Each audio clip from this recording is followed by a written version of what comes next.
because when the immigration got so strong here, they were getting snowed under. A number of them went down Lake Erie and ended up settling along French Creek and along there. So I'll let Ralph tell this story and explain about the different garb.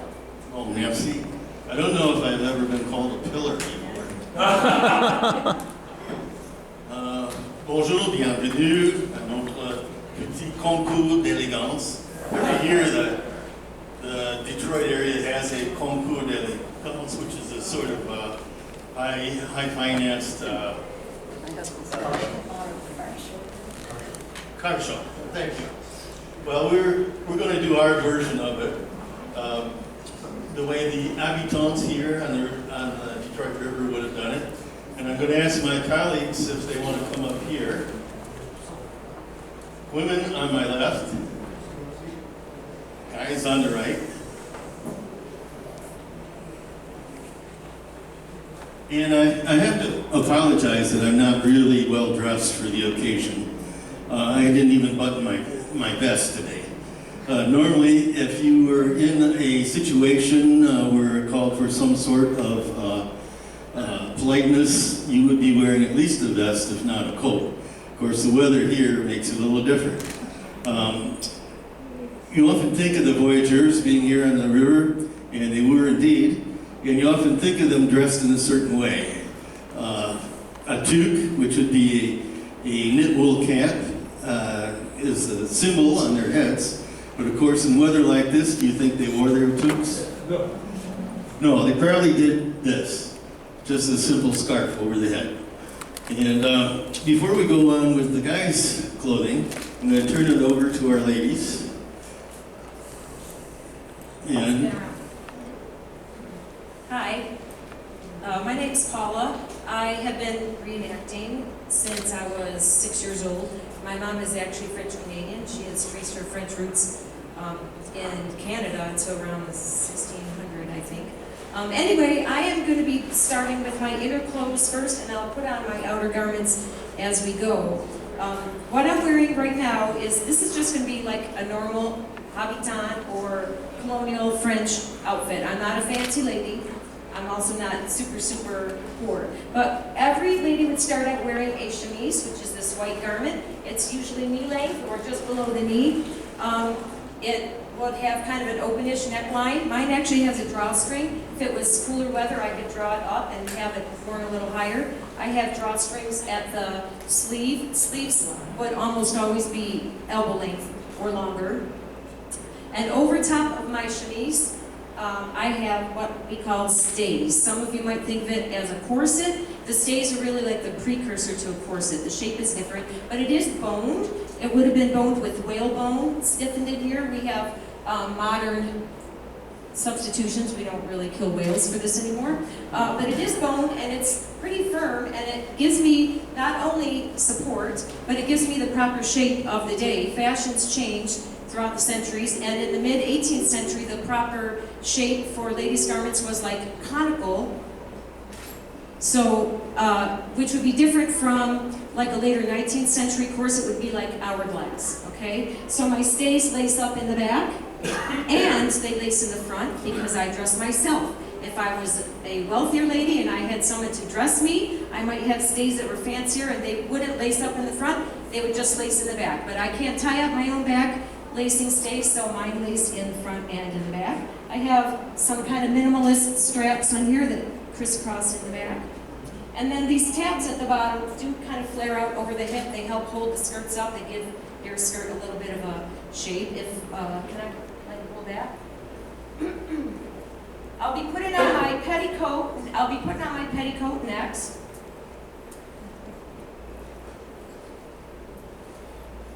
If it is colder weather, I certainly would be wearing 2 or even 3 petticoats. Or if I was very wealthy and I had fancy petticoats, I might want you to see how wealthy I was and wear all of them to show you.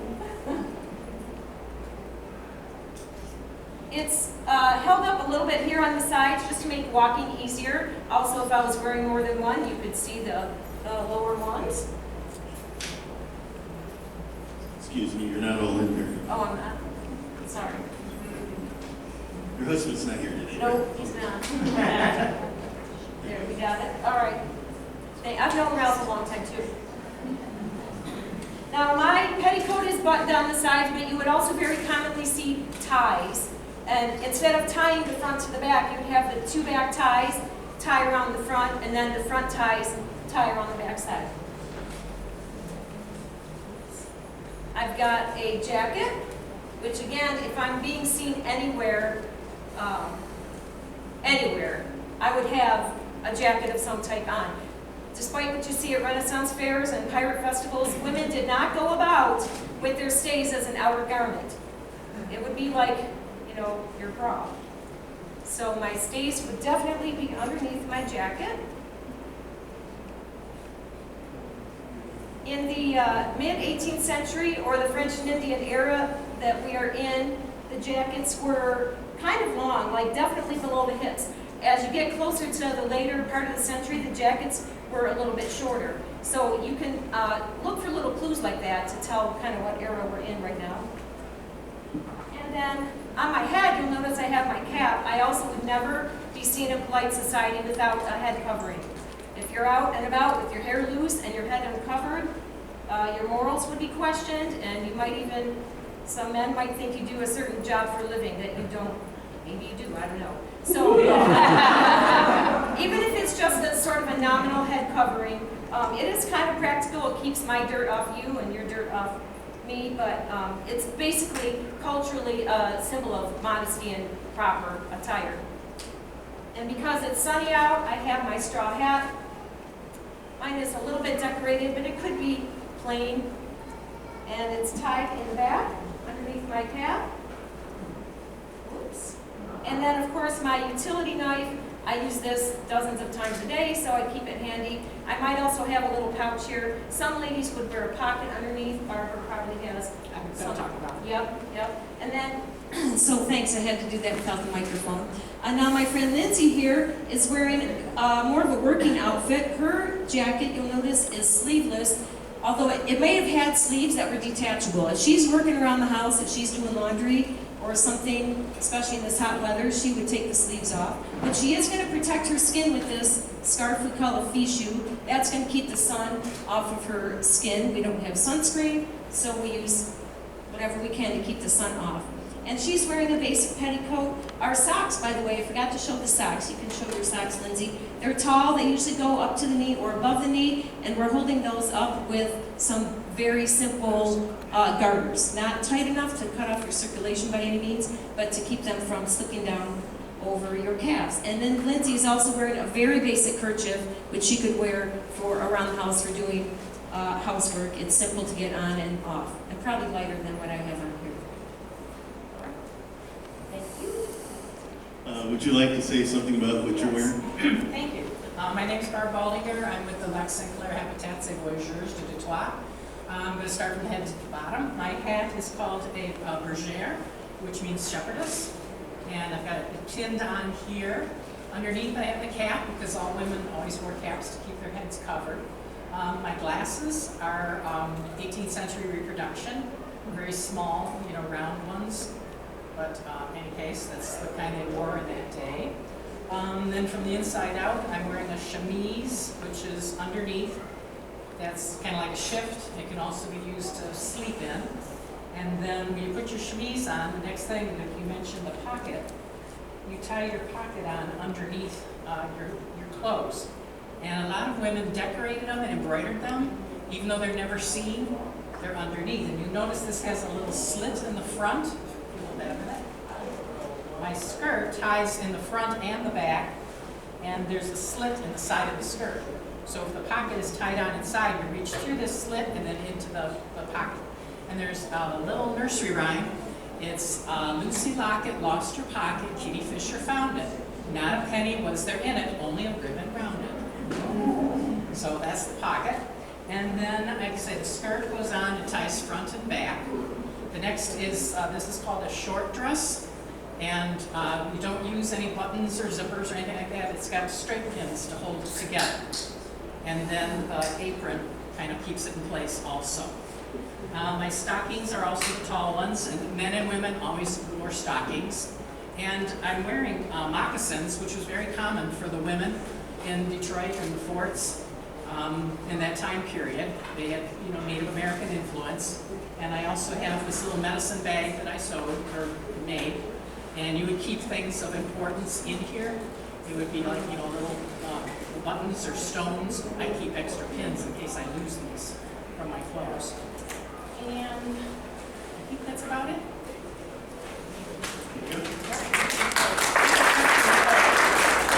Question.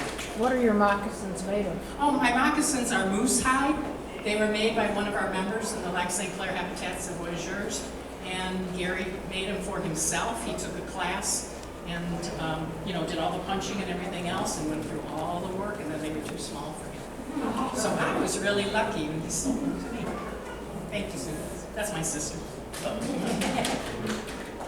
Any other questions for the ladies? The lady in the middle, is that stays or they're very fancy? This? Yeah. This is my bodice. Yeah, a bodice. Yeah. Mhm. Do you have your stays on? I do not have my stays on. But you would have. I would have. Yes, Okay. but it's hot. You may have noticed my stays had some authentic, like, sweat stains on it. Elizabeth, did you want to come up here and show off your dress a little bit? All right, we're pretty much the common people up here, but here we have an actual lady coming in. And did you want to say anything about the dress? Well, I guess one thing to know is that in the 18th century, the fabrics that were used, cotton would have been used, but also 100% silk. So they didn't have, of course, anything that was, can't hear John, anything that was a mixed fabric. So all natural fibers. My dress would be something that a lady would wear for a special occasion, or like when Madame Cadillac came to Detroit, she would be dressed in something like this. I have underneath my gown, all the ladies would wear, of course, stays and a shift. And then, I don't know if anybody, I came in late, but did you talk about the bum roll? I didn't Yeah, have because we're working ladies. We work. Well, I have a bum roll, and so that also is tied around, so that makes me look wider, which was the fashion back then. This part of my dress is the petticoat, and under that I have another petticoat. And then the outside of my dress, of course, goes on outside of that, and this part of the dress is called the stomacher. And what women quite often used to do, they would have different stomachers that they could interchange with their dresses, because fabric was kind of hard to come by. So they would have different ones that they could interchange just to make their outfits look a little different. So that's the stomacher. I don't have pockets in mine, I didn't want to make it, but generally, like Barb said, they would have pockets in the sides of their dresses. My stockings are historically accurate. So these actually also, they have a design on them which is very popular.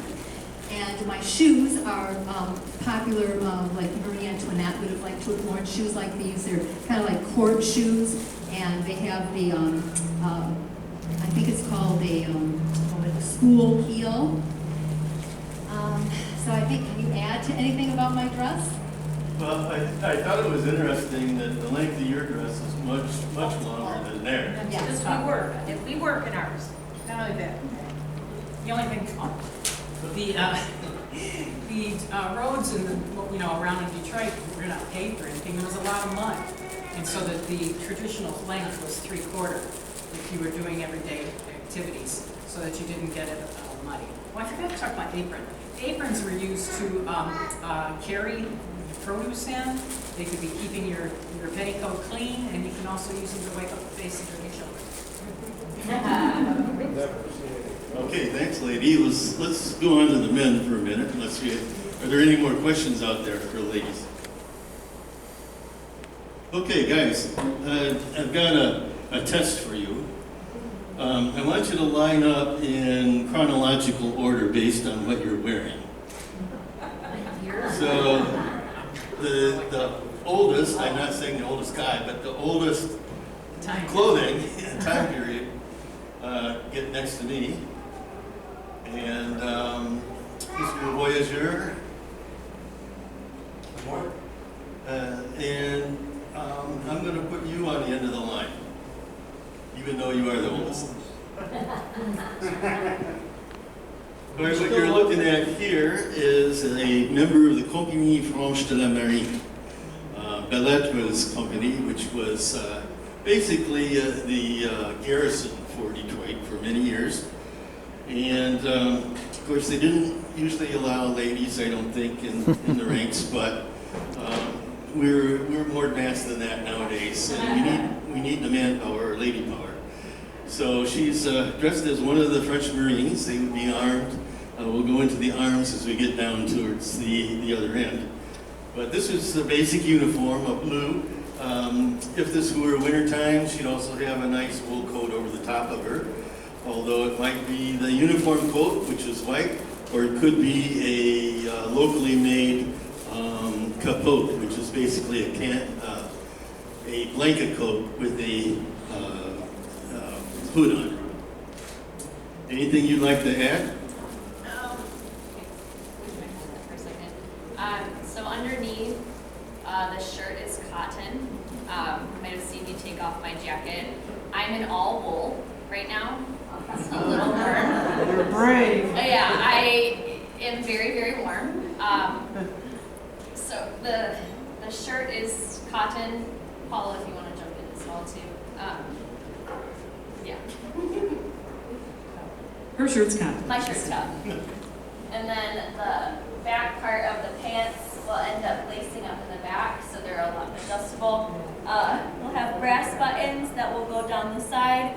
The pockets come out. Oh, there we go. The pockets can come down as well. So dressing as a guy is great because pockets, you have a lot of pocket space, which is pretty common today as well, and no stays. So pretty much if it's warm out, you'll see us around our camp. We'll take our blue jackets off, but the second that we end up going out to the field, we'll put our jackets on, and then depending on the weather or depending on the rankings that we need to have on the battlefield, we'll end up dressing accordingly for that. Belletre French Marines, typically we end up providing artillery, our unit does, so any reenactment that we go to, we provide an 18th century replica cannon. So we operate it with 4 people. So our group knows how to clean, fire, and restore and take care of an 18th century cannon. I wanted to just add something about her jacket. When she had it on, you might have noticed the sleeve. Underneath, there's a hole. That's to provide a better range of motion than if it was completely enclosed the way we think of sleeves today. And then also you might commonly see the Marines in a sleeveless version of this jacket that would look like a vest. So those are some alterations you might see. Okay, thank you, Maureen. Why don't you go to the back to the end of the line? We'll have our fellow who is wearing a wool cap today. Yeah, this is a little bit unusual. This is called a toque, T-U-Q-U-E, and that was the name for the long woolen cap traditionally worn by French Canadian men. Generally, they would not have worn this in the summertime, but I'm an idiot, so I came. Anyways, kind of compliment. He's one of the organizers of this thing. I can't tell him that. Usually in the summertime, you might wear a straw hat or just a kerchief. I chose to wear that too, just to show it off. And traditionally, many men would put some kind of trace of silver item at the end of the toque. And I'm wearing a cotton shirt, chemise, de coton, very often had lace or frill on it. That kind of made it look like you were wearing a necktie, but I am actually wearing something around my neck. This is called a stock, and you can tie it in such a way so you have a little necktie. That was very commonly done. I'm wearing a linen waistcoat, the term used for a vest, we would call it a vest today. Pewter buttons, and a haversack. This is kind of like the 18th century and 19th century version of today's man bag. Because very often your pockets were only decorative, they were not functional, so you needed some place to put all your junk, so you carried a haversack. And in our case, we have a lot of junk. Yeah. Cell phones, wallets, etc. Stuff you need to hide from the public too. Why are you wearing a cross? Because traditionally, most French Canadians were Catholic, and this particular cross is called a Norman cross. At the end of each part of the cruciform is a fleur de lis, and that type of crucifix was very popular in Normandy, which just so happens to be where some of my ancestors came from. And it's also asking for divine protection against whatever hazard might come your way. Merci. There you go. Okay, What is the horn thing? Oh, it's a powder horn. So you can load your musket, powder, with a pan. yes, sir. I have a question. When I saw that gentleman, I thought of a shopkeeper for some reason. Were they associated, are these costumes associated with certain professions more than others, or just common for everyday people?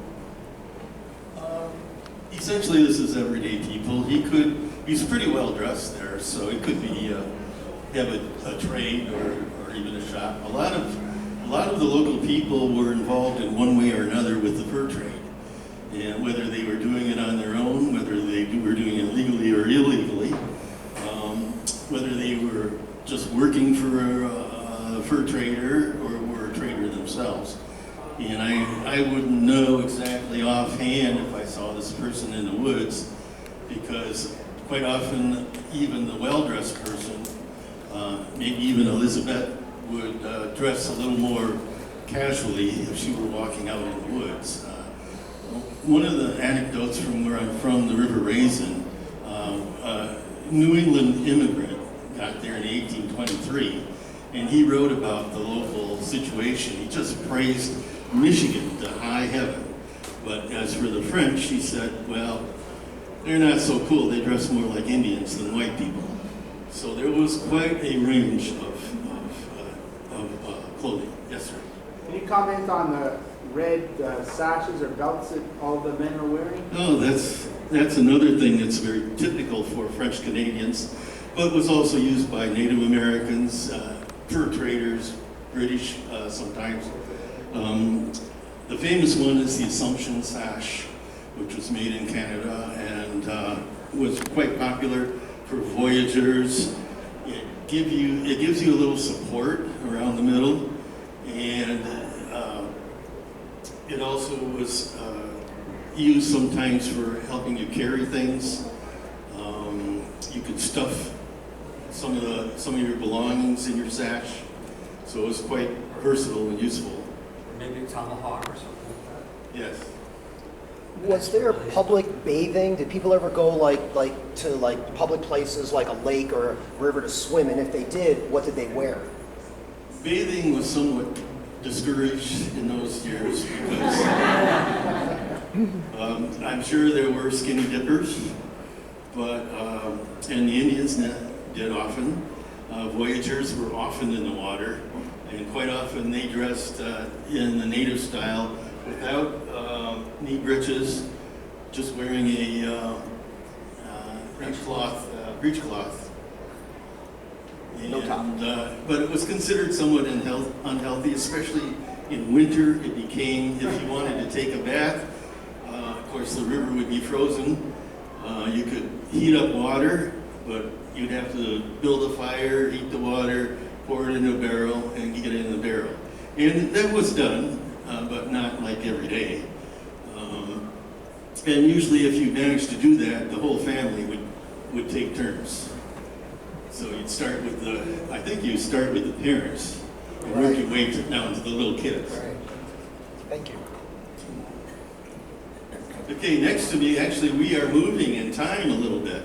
If you'll notice, our waistcoats are quite long. His is quite a bit shorter. Things started to move up over time. And so he really represents the local habitant at the time of the American Revolution, or in the later 1700s. Detroit was under the British, but we still had a majority French population here, and they were expected they were considered Canadian, and they were expected to form up as a militia and support the British in their efforts to control the colonies when they were breaking away. So, do you want to talk about some of the stuff you have? Yeah, sure. Okay. Here we have a guy that's well fitted out for a campaign. Yeah, so militia, they were given some regulations about how to arm and prepare themselves, sometimes a uniform standard, but otherwise it was mostly musket and accoutrements to bring with us on campaign. So otherwise I'm just wearing my normal clothes that I would wear. As he's mentioned, I have short waistcoat, I still have that French cut style belt loop, but I also have all the things I need to do to go to war. So I do have my musket. This isn't a period for the Revolutionary War. It's technically an American pattern, but it was based off of the French model musket, the Charleville, that was also used around the same area.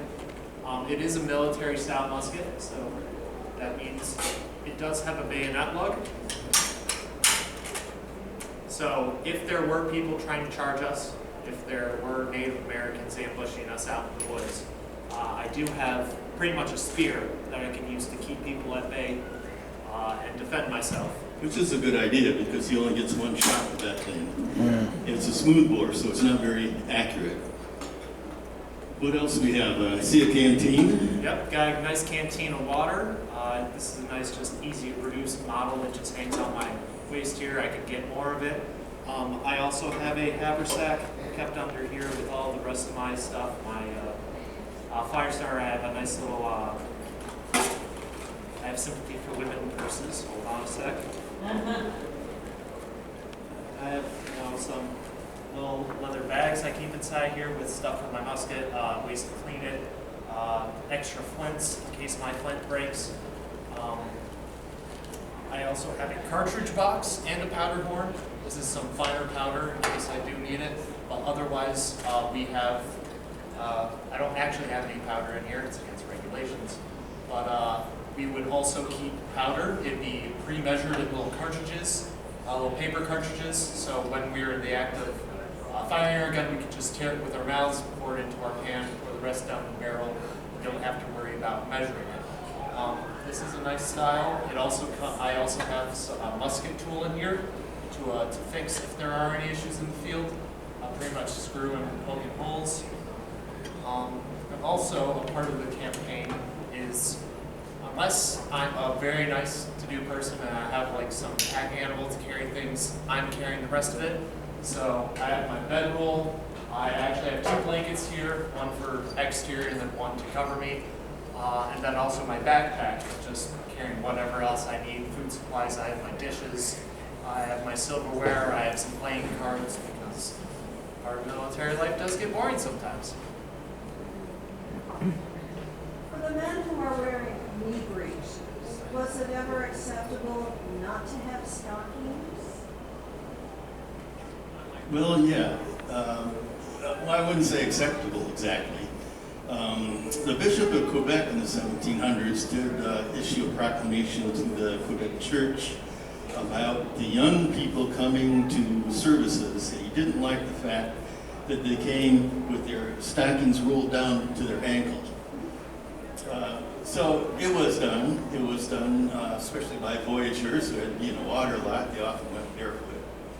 So you would see that, but was not considered, again, for polite company. And part of the reason why we would be wearing these stockings is for men of good and genteel status. It would show if we had great calves, because that would mean we would be riding horses and we'd be developing those legs. So you could say, yes, I'm a gentleman, I have a horse, Look at me and, yes, ladies, I am available.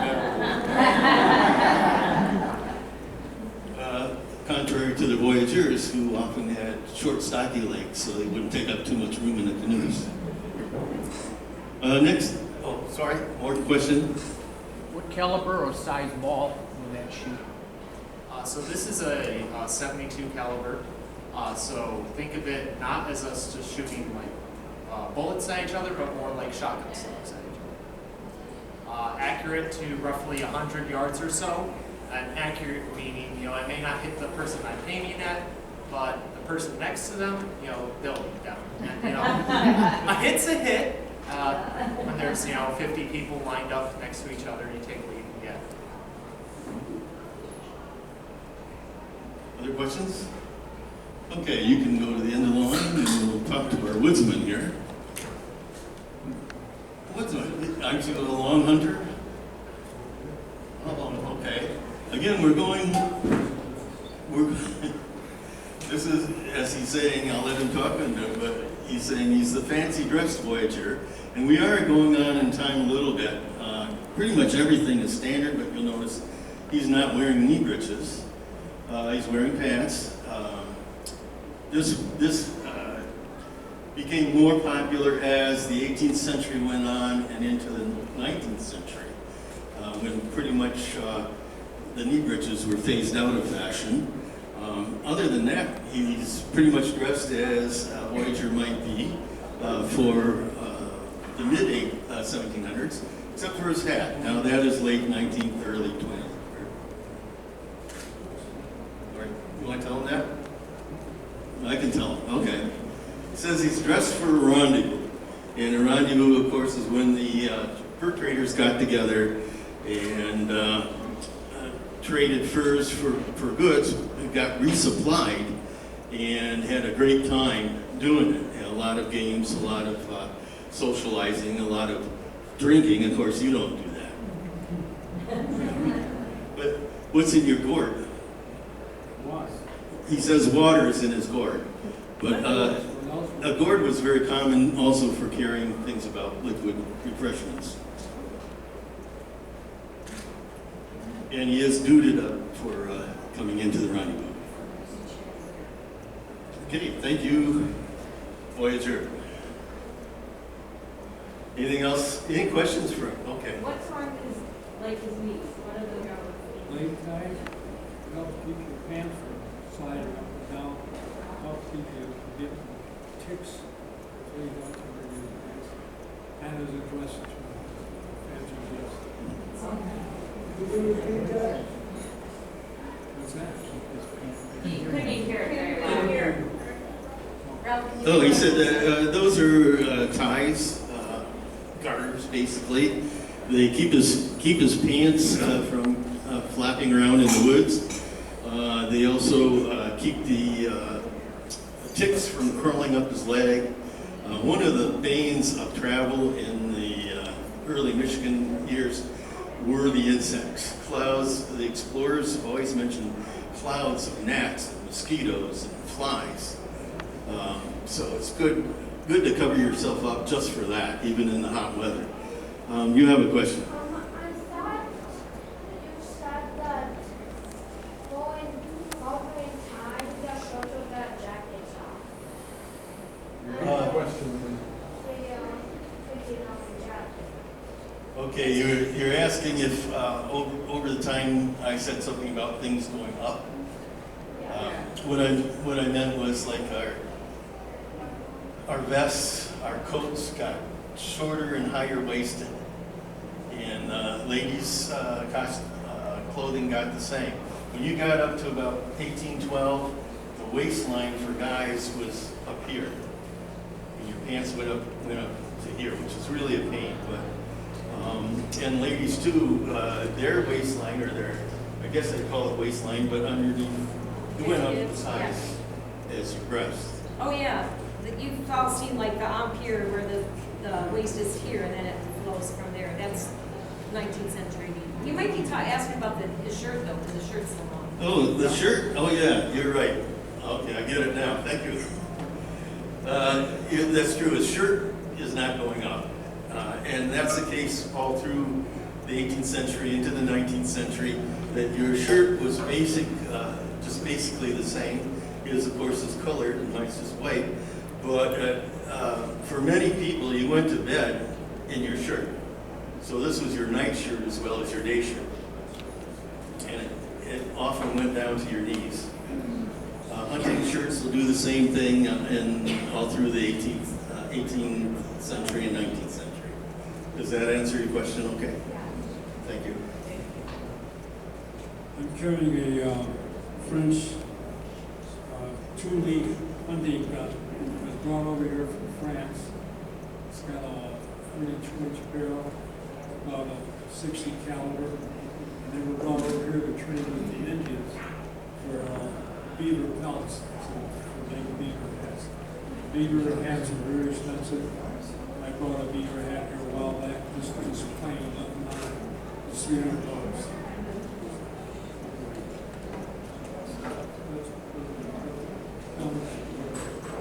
Mostly for trade, but they did use it if necessary. Is that a beaver hat that you're wearing? Pardon? Is that a beaver hat? No, this is not a beaver hat. Beaver hat is a very distinct slip, very fluffy, looks like cotton. Very expensive. I guess the process that they used to make these hats, it's quite a process.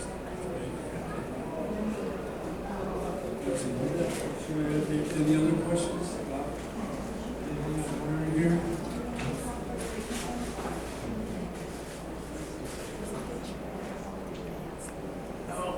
I'm told there's a picture out in the hallway of a beaver hat, so if you're interested, check that out. Thank you, Ken. We got one more fellow to introduce here. Last but certainly not least, and I think I can guess why you are wearing a cross. I'm a Jesuit. Father, Speak into the microphone. I'm a Jesuit.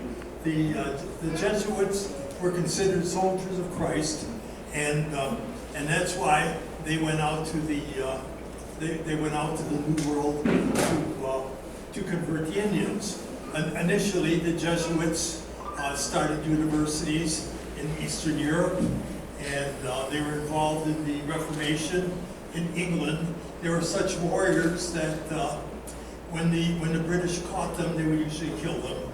But the Jesuits accepted that because they were considered warriors for Christ.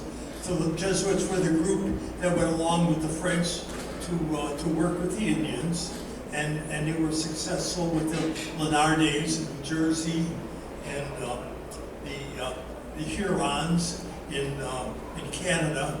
But they had a very difficult time with the Iroquois in upstate New York and in Ontario.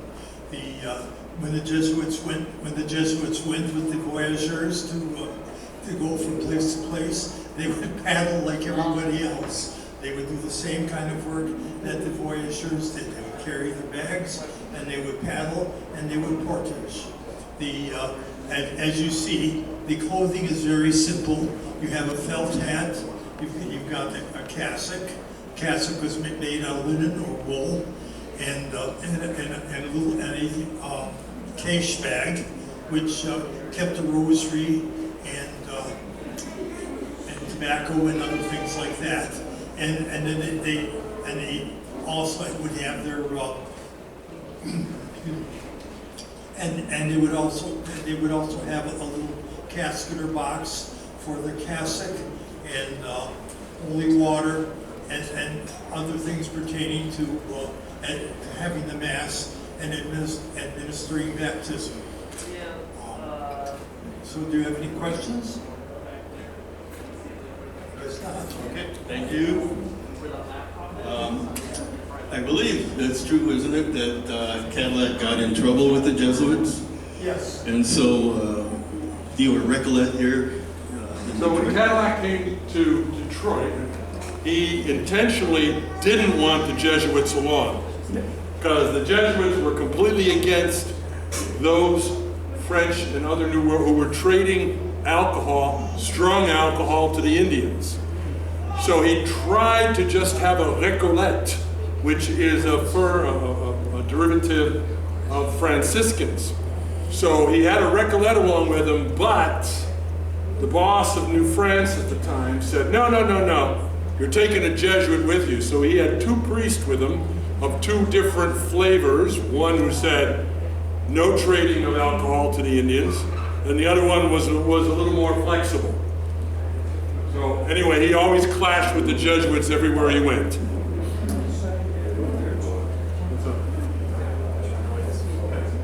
This is what you get for inviting 18th century people here. We don't have your microphone. Oh, thank you. All right, one last chance for questions, but if you don't get your question here, these people have been out along the road in a camp when they wandering around. Please feel free to approach anybody. They'd be happy to talk to you. That concludes our presentation.